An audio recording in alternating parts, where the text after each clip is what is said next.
มือตึกจวนเหล็กเรานอนนี่ดัดออกเลยลีให้มองปูนเลยตะเกียงเรียงสอนติดไปนะตึกเราเวีย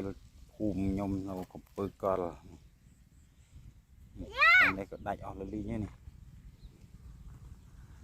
เรียงประมาณไงนี่ก็ดัดออก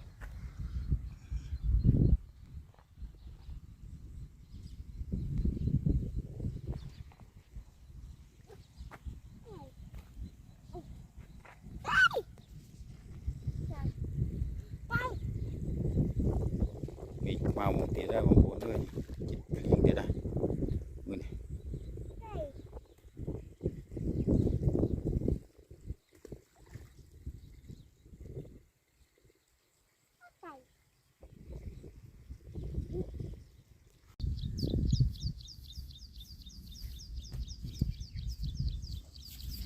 เราปรางตึกป่าจีทำไม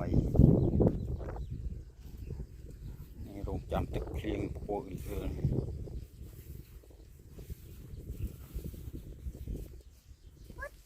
เราทำลงเว้ย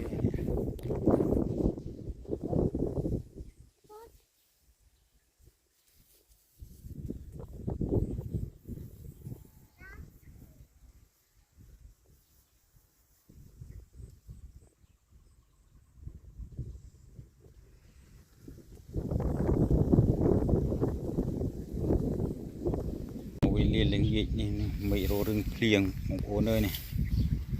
กอนี่ตัวสำลีอัดยมนี่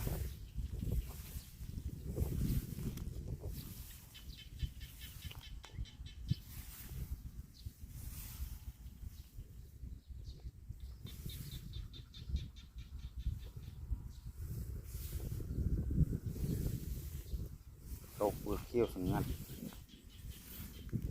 เกี่ยวกับใส่เมียนคนนี้เมียนไอ้กัวอ้อยนอนตีกรงให้สบายจริงตีกรงนะ